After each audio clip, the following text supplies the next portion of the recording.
वैसे तो मेरे पास ये है, ये पूरा जो डब्बा है वो तिलक लगाने का है और इसके अंदर ये तिलक लगाने का भी है, जिससे आप ऐसे करके तिलक लगा सकते हैं और फिर नीचे हाथ से एक बिंदी भी लगा सकते हैं। तो शुरुआत में मैं लगाती थी इससे, क्योंकि तभी मुझे नहीं आता था, और ये बच्चे वगैरह के लिए रखा है क्योंकि बच्चों को नहीं आता उस तरह से तिलक लगाना। लेकिन जो तिलक लगाने की पद्धति है वो यही है कि आपको हाथ पर चंदन घिसना है और उसके बाद में फिर आपको तिलक लगाना चाहिए। तो जो मैं ऐसे लगाती हूँ और हाथ से ही तिलक लगाना चाहिए वैसे तो। लेकिन अगर आपको नहीं आ रहा है शुरू शुरू में, तो आप क्या कर सकते हैं कि आप जो है वो इससे लगा सकते हैं, ये जो मैंने अभी आपको तिलक लगाने का बताया। फिर धीरे धीरे प्रैक्टिस कीजिए तो उससे आपको आ जाएगा। ठीक है, तो देखिए मैं इस तरह से लगाती हूँ।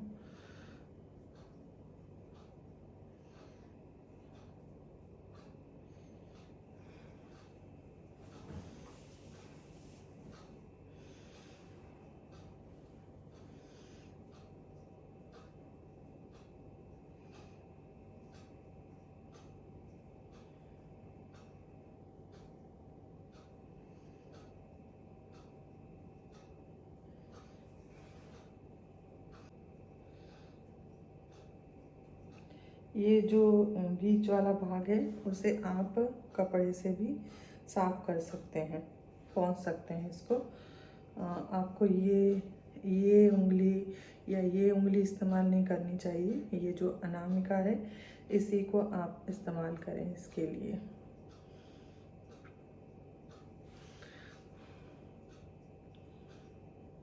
अच्छी तरह से इसको शेप देना है।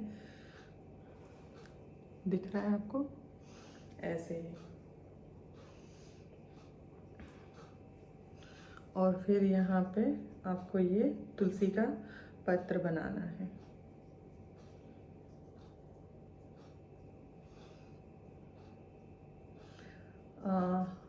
मैं क्योंकि नीचे मिरर में देख रही हूँ इसीलिए मोबाइल में क्योंकि कैमरे में दिखाएगा नहीं मुझे अच्छी तरह से, इसलिए ये देखिए इस तरह से। ये जो बीच वाला भाग है उसे आप कपड़े से साफ कर सकते हैं। मैं नहीं करती हूँ, कभी कर देती हूँ, कभी नहीं भी करती हूँ, मुझे अच्छा लगता है ऐसे ही। तो इस तरह से आप ये तिलक लगा सकते हैं, देख रहे हैं आप। और तिलक लगाते समय आपको बोलना है सबसे पहले ये जो तिलक की दोनों डंडियां हैं ये हैं भगवान के चरण कमल, और ये जो बीच का स्थान है यहाँ पर कुछ भी नहीं लगाना है, क्योंकि भगवान का ये जो है वो घर हृदय बोलते हैं। और ये नीचे जो है वो है तुलसी पत्र, यानी कि हम भगवान के चरणों में तुलसी पत्र अर्पण कर रहे हैं, ऐसा चिन्ह हम अपने मस्तक पे लगाते हैं। और कई सवाल आते हैं कि माता जी क्या हम लाल वाला जो चंदन आता है वो या फिर पीला चंदन वो लगा सकते हैं क्या? तो इसमें जो गौड़ीय संप्रदाय से जो जुड़े हैं वो हमेशा गोपी चंदन ही लगाते हैं हम। फिर आप देख सकते हैं आपको कौन सा लगाना है कौन सा नहीं लगाना है। और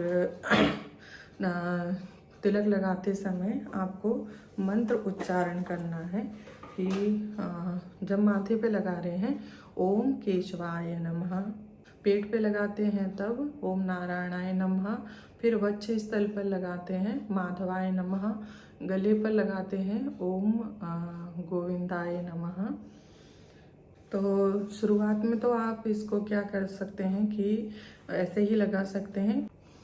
जब आप मस्तक पर तिलक लगाते हैं तब एक बार तो आप एक मंत्र तो आप बोल ही सकते हैं ओम केशवाय नमः, और गले पे लगाते हुए आप बोलिए ओम गोविंदाय नमः। फिर धीरे धीरे आप सीखिए, कोशिश कीजिए कि आप सीख जाएं। सीखने के लिए कि 12 मंत्र हम कैसे याद करें, क्योंकि 12 जगह के 12 मंत्र हैं। वैसे पूरे मंत्र नहीं बोलना है आपको, सिर्फ भगवान का नाम ही याद करना है।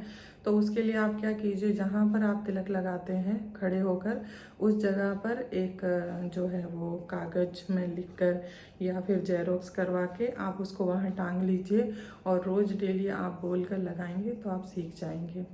तो मस्तक पर लगाना है ओम केशवाय नमः, पेट पर लगाना है ओम नारायणाय नमः, वक्षस्थल पर लगाना है माधवाय नमः, गले पर ओम गोविंदाय नमः। इस प्रकार से हमारे जो शरीर के सारे 12 स्थान हैं उन पर हमें जो है वो तिलक लगाने हैं।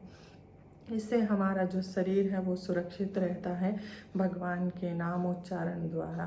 तो ये आप ज़रूर कीजिएगा तिलक लगाते समय। स्टार्ट आप मस्तक से कीजिए और गले पे लगाने से कीजिए, और फिर उसके बाद में आप धीरे धीरे प्रैक्टिस करेंगे तो शरीर के दूसरे अंगों से भी आप लगा सकेंगे। ठीक है। हरे कृष्णा। हरे कृष्ण कृष्ण कृष्ण हरे हरे राम राम हरे हरे। तो आपको भगवान को इस प्रकार से जगाना है।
ये तुलसी जी के पत्ते हैं, कुछ तुलसी पान, तो इन्हें भगवान को हम अर्पण करेंगे।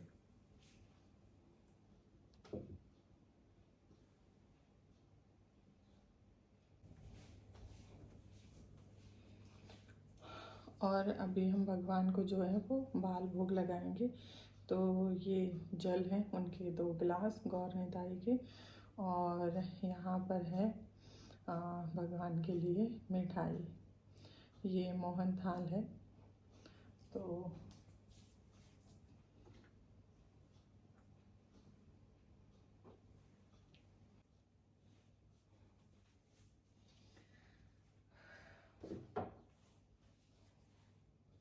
नमः ओम विष्णुपादाय कृष्णपृष्ठाय भूतले श्रीमती भक्तिवेदांत स्वामिनिति नामिने नमस्ते सरस्वती देवी गौरवाणी प्रचारिणे निर्विशेष शून्यवादी पाश्चात्य देशताने।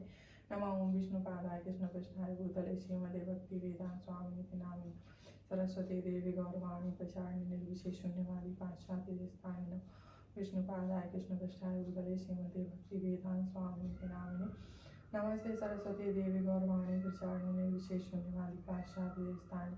नमो महावदान्याय कृष्ण प्रेम प्रदायते कृष्णाय कृष्ण चैतन्य नाम तविषे नमः। नमो महावदान्याय कृष्ण प्रेम प्रदायते कृष्णाय कृष्ण चैतन्य और तविषे नमः। नमो महावदान्याय कृष्ण प्रेम प्रदायते कृष्णाय कृष्ण चैतन्य नामने गौर तविषे नमः। नमो महावदान्याय कृष्ण प्रेम प्रदायते कृष्णाय कृष्ण चैतन्य नामने गौर तविषे नमः। नमो ब्रह्मण्य दवाय गौ ब्राह्मण हिताय च जगद्दिताय कृष्णाय गोविंदाय नमो नमः। नमो ब्रह्मणे दवाय हिताय च जगद्दिताय कृष्णाय गोविंदाय नमो नमः। नमो ब्रह्मणे दवाय गौ ब्राह्मण हिताय च जगद्दिताय कृष्णाय गोविंदाय नमो नमः।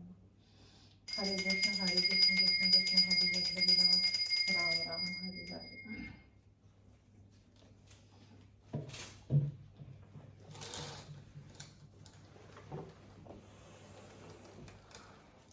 अभी हम पर्दे बंद कर देंगे भगवान के।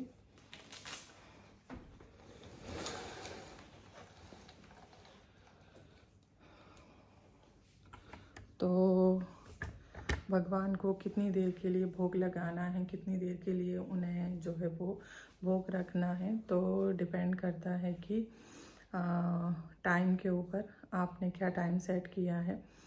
तो जितना हो सके कम टाइम रखिए। कम टाइम मतलब 5 मिनट से 10 मिनट से 15 मिनट से कम मत रखिए। मैंने मंदिर पे पूछा था तो उन्होंने कहा आप सिर्फ 5 मिनट के लिए भगवान को अर्पण कीजिए। अगर आपके पास समय होता है तो आप 10 मिनट के लिए भी रख सकते हैं, 10 मिनट से ज़्यादा यानी 15 मिनट के लिए भी रख सकते हैं। इससे ज़्यादा समय नहीं होता है तो इससे ज़्यादा मत रखिए। मुझे बोला था तो मैं उस हिसाब से 5 मिनट के लिए रखती हूँ, उससे ज़्यादा नहीं। कभी कभार ऐसा भी होता है कि बहुत जल्दी होती है, तो फिर अगर हमने जो टाइम सेट किया है उससे पहले हमें नहीं निकालना चाहिए ठाकुर जी का भोग। इसीलिए मैंने 5 मिनट का जो समय है वो रखा है। तो 5 मिनट भगवान को भोग अर्पण करते हैं और उसके बाद निकाल लेते हैं। सभी अलग अलग टाइम सेट करते हैं, उसके हिसाब से वो भोग लगाते हैं। कई बोलते हैं कि ऐसा नहीं होता, भगवान इतनी जल्दी कैसे खा सकते हैं, हम क्या इतनी जल्दी खा लेंगे क्या। सही बात है, हम इतनी जल्दी नहीं खा सकते, पर हम में और भगवान में यही अंतर है। उनके लिए तो एक क्षण भी काफ़ी है, लेकिन फिर भी मंदिर से ऐसा बताया जाता है कम से कम आप 5 मिनट के लिए रखिए, ज़्यादा से ज़्यादा आप 10 मिनट के लिए या 15 मिनट के लिए रखिए। उसके बाद में आप 3 बार ताली बजाकर भगवान को जो है वो जो भोग था वो प्रसाद बन गया है, अब आप उसको निकाल सकते हैं। और फिर सभी प्रसाद के अंदर उसको आप मिक्स कर दीजिए, तो वो सारा जो है वो प्रसाद बन जाएगा। फिर आप उसको ग्रहण कर सकते हैं, अपने पूरे परिवार को भी उसे दे सकते हैं। हरे कृष्णा। हरे कृष्णा। आप सभी कैसे हैं? आप सभी अच्छे होंगे श्री श्री राधा माधव की कृपा से, मुझे ऐसी आशा है। और आज भी मैं बनाने जा रही हूँ पोहा की रेसिपी तो मैंने पहले भी मेरे पिछले वीडियोस में मैंने शेयर की है किसी एक में। मैं कैसे बनाती हूँ वो वाली, तो बस वैसे ही बना रही हूँ। मैंने तेल में जो है वो क्या डाला है, राई डाली है और सरसों जिसे बोलते हैं, थोड़ा सा जीरा और थोड़ी हींग, और ये कुछ बारीक कटे हुए आलू डाल दिए हैं। और इन्हें हम भून लेंगे जब तक इनका कलर थोड़ा चेंज ना हो जाए और ये एकदम से जो है सॉफ्ट ना हो जाए। जब ये पक जाएंगे अच्छे से, फिर हम इसको जो है आगे बढ़ाएंगे अपनी पोहा बनाने की रेसिपी को। और ढककर हमें इसे पकाना है तो जल्दी ये हो जाएंगे। और ये कितने अच्छे एकदम गोल्डन कलर के हो गए हैं।